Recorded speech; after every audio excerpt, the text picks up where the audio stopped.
The invitation came through the family group chat at 8:47 p.m. on a Tuesday. Emergency family meeting. Saturday, 2 p.m. Attendance mandatory. My Uncle Marcus, the self-appointed patriarch, since my father's passing, had spoken. The group erupted with confirmations, each more enthusiastic than the last. I stared at my phone, sitting in my tiny one-bedroom apartment in Brooklyn that my family loved to criticize. The same apartment that helped me save over $2,000 a month compared to the luxury buildings my cousins lived in. The same modest space that had been the foundation of my entire financial empire, though none of them knew that. "Olivia, we expect you to be there," my mother texted privately. "Uncle Marcus specifically asked about you." Of course he did.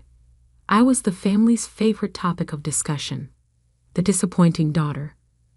The one who wasted her degree by taking a low-level job at a tech startup instead of joining the family's real estate business.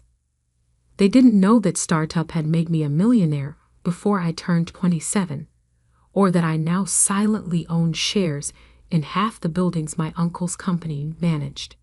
"I'll be there," I replied simply. My cousin Sophia called immediately. "Liv, you might want to prepare yourself," she whispered. "They're planning something big. I overheard Mom and Uncle Marcus talking. They're calling it the intervention." I almost laughed. "The intervention? They think you're struggling, living below your potential.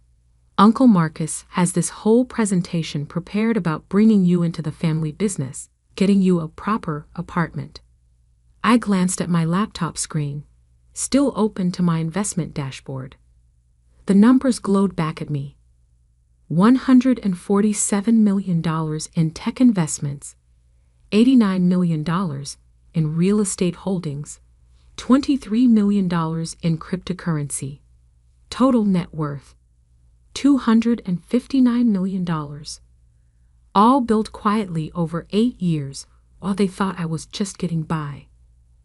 "Thanks for the warning," I told Sophia. "I'll handle it." Saturday arrived crisp and clear. I dressed deliberately in my most modest outfit. Simple black pants, a gray sweater from Target, scuffed boots. The costume of someone they needed to save. The family estate loomed ahead as I parked my 10-year-old Honda among the gleaming luxury cars. Inside, the tension was thick enough to cut. 28 family members sat in the formal living room, arranged like a corporate boardroom.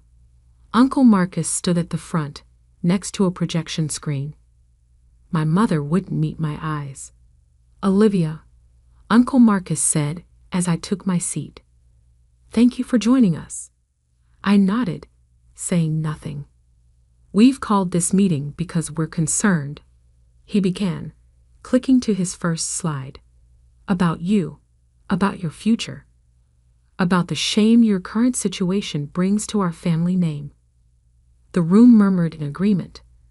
My cousin Derek, who just crashed his third Porsche, nodded sagely. "Let's look at the facts," Marcus continued. "You're 32 years old, living in a rental apartment in an questionable neighborhood, working at some obscure tech company instead of building real wealth with the family business." He clicked through slides showing property values, career trajectories, family expectations, each point designed to highlight my supposed failures. "Your father would be disappointed," he added, twisting the knife. "He built this legacy for you, and you're throwing it away." I felt the familiar surge of anger at the mention of my father, but kept my face neutral. Dad had actually encouraged me to forge my own path, to build something for myself. His last words to me were, "Don't let them clip your wings, butterfly." "What do you have to say for yourself?" Uncle Marcus demanded. The room turned to me, expecting apologies, tears, submission. Instead, I reached into my bag and pulled out my tablet. Actually, Uncle Marcus, I said calmly, I have a presentation of my own. He blinked, thrown off script. This isn't the time for. I think it is. I stood and walked to the front of the room. You mentioned building real wealth. Let's talk about that. I connected my tablet to the projector, watching their confused faces. The first slide appeared. A satellite view of their office building on Madison Avenue. This is your company headquarters, I said. Purchased last year for $68 million. Except it wasn't purchased by Harrison Real Estate Holdings. Uncle Marcus frowned. What are you talking about? Of course it was. No, I said softly. It was purchased by OLI Ventures, my company. I clicked to the next slide, showing the ownership documents, along with 6 other properties in your portfolio.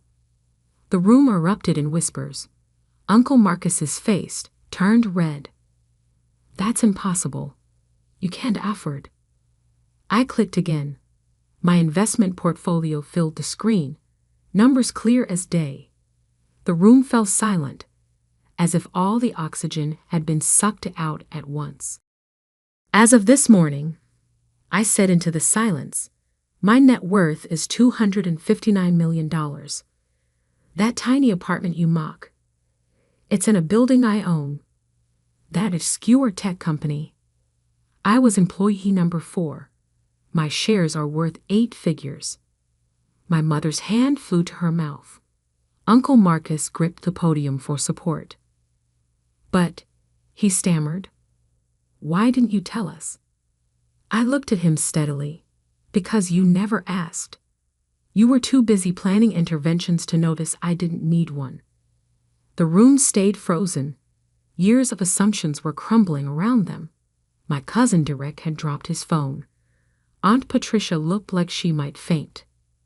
Now, I said, clicking to my final slide, should we talk about the real estate market? Because I have some concerns about your recent acquisitions. The silence lasted exactly 37 seconds before Aunt Patricia found her voice. This must be some kind of mistake, she sputtered, her perfectly manicured hands trembling as she adjusted her pearl necklace. Olivia has always been modest. I smiled slightly. Would you like to see the bank statements, Aunt Patricia? Or perhaps the property deeds? I have those too. Uncle Marcus had collapsed into a nearby chair, his face ashen. How? He whispered. How did you manage this without any of us knowing? I pulled up another slide. Let's start with 2016. While you were all mocking my entry-level job at that weird little startup, I was earning stock options. The company was called DataSphere. You might recognize it now. It went public last year at $86 billion. Derek leaned forward, suddenly interested. But that's the company that revolutionized AI data processing. Yes, I nodded, and I own 2% of it. But that was just the beginning. I took those earnings and started investing in real estate. Not the luxury developments you chase, but strategic properties in emerging tech corridors. Silicon Valley, Austin, Boston. My mother stood up shakily. Olivia, sweetheart, why didn't you come to us for advice? We could have helped, like you helped when I wanted to take that tech job, I asked quietly, or when I moved to Brooklyn instead of the Upper East Side. The family's idea of help has always come with conditions. The room shifted uncomfortably. They remembered all the snide comments, the interventions, the constant pressure to conform to their version of success. But that's not why I'm showing you this, I continued, clicking to a new slide. These are your company's recent acquisitions. 6 properties, all purchased above market value, all in areas with declining tech presence. Uncle Marcus straightened, his business instincts kicking in despite his shock. Those properties are prime locations. They were, I interrupted, 5 years ago. But you're so focused on traditional metrics that you've missed the shift. Tech companies are moving out of those areas. I know because I've been tracking their real estate plans through my network. I show them the data, vacancy rates, market trends, projected values. The same information I'd been trying to share for years, only to be dismissed as inexperienced. Your portfolio is about to take a significant hit, I explained, unless you pivot quickly. Cousin James, who'd recently been promoted to VP despite having no qualifications beyond being Uncle Marcus's son, scoffed. And I suppose you think you know better than us. I pulled up one final document. Actually, yes. My properties in the same market have seen a 47% increase in value over the past 18 months. Because I understand where the industry is actually heading, not where you think it should be. The room erupted in chaos. Some family members started furiously Googling my claims.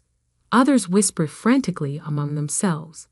Uncle Marcus just stared at me, seeing me, really seeing me, for perhaps the first time. What do you want? He finally asked. Why show us all this now? I took a deep breath. This was the moment I'd been waiting for. I want to propose a merger. Your experience with traditional real estate, combined with my tech industry insights and capital. But I held up a hand as excitement flickered across his face. There would be conditions. What conditions? My mother asked softly. First, a complete restructuring of the company leadership. No more promotions based on family ties. We hire the best people, period. Second, a new investment strategy focused on future trends, not past patterns. And third, I paused, looking around the room, an end to these family interventions. No more judging people's choices just because they don't match your expectations. Uncle Marcus started to speak, but Aunt Patricia cut him off. And if we refuse?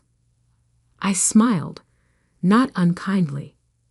Then I'll continue buying properties in your target markets. Only I'll do it first, with better information and more efficient capital. Your choice. The weight of the moment hung in the air. Decades of family dynamics, power structures, and assumptions about success were being rewritten in real time.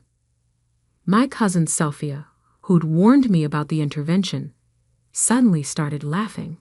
Oh my God, she gasped. All those times you asked to join our real estate meetings, you weren't looking for a job. You were doing market research. I winked at her. Someone was paying attention. The family meeting that was supposed to be my intervention had turned into something else entirely. A reckoning. A redistribution of power. And perhaps, if they were smart enough to take my offer, the beginning of something new. Uncle Marcus stood up slowly, straightening his tie. I think, he said carefully, we should continue this discussion over dinner. Perhaps at your apartment? The same apartment they'd spent years criticizing. I caught the hint of humility in his voice and nodded. I'll have my chef prepare something suitable. Your chef? My mother squeaked. Of course, I replied. Did you think I actually cooked all those holiday dishes myself? The drive back to my modest Brooklyn apartment was silent. My mother had insisted on riding with me, perhaps hoping to bridge the years of misunderstandings during the 20-minute journey.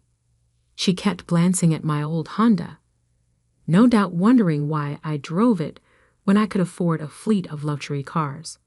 It's a good car, I said finally. Reliable. Inconspicuous. Like you, she whispered. All these years we thought.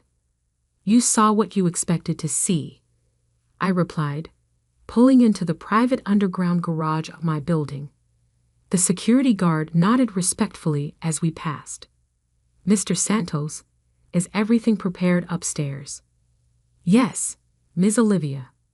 Your chef has everything arranged, and the documents you requested are in your office. My mother's eyes widened as we stepped into the private elevator. Documents? Merger proposals, financial projections, the kind of homework you always told me to do, remember? The elevator opened directly into my apartment, and I heard my mother's sharp intake of breath. The tiny space they'd pitied me for was actually 3 units combined into a 4,000 square foot masterpiece. Floor-to-ceiling windows showcased the Manhattan skyline and original artwork.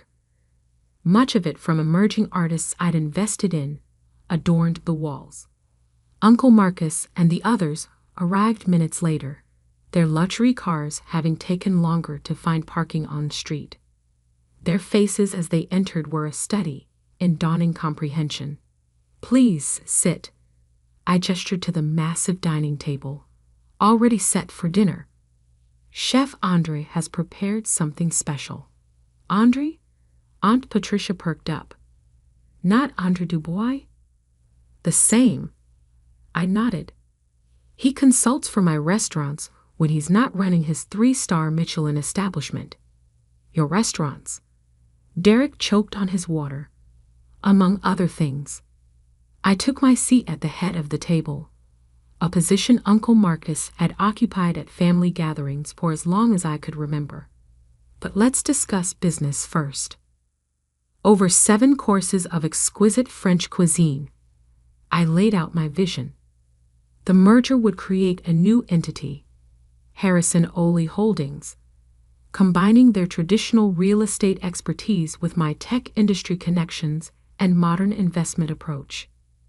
These are the upcoming tech corridors, I explained, showing them maps on the dining room's hidden projection screen.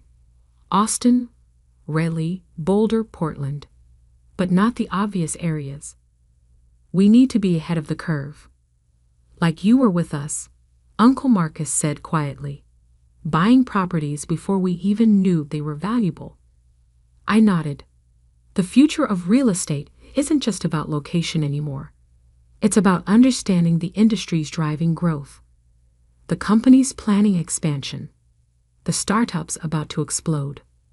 And you have access to all this information?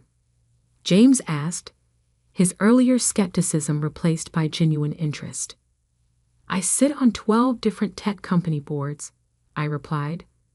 I've invested in over 40 startups. When they succeed, they need space to grow.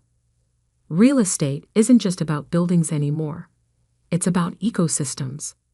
As dessert was served, a deconstructed apple tart that made Aunt Patricia actually cry, I distributed the formal proposal documents. Take time to review these, I said. Have your lawyers look them over. But understand this, the offer expires in 72 hours. Why such a rush? My mother asked. I pulled up one final presentation on the screen. Because 3 major tech companies are announcing relocations next month.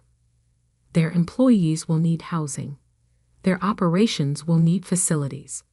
The properties need to be secured before those announcements drive up prices.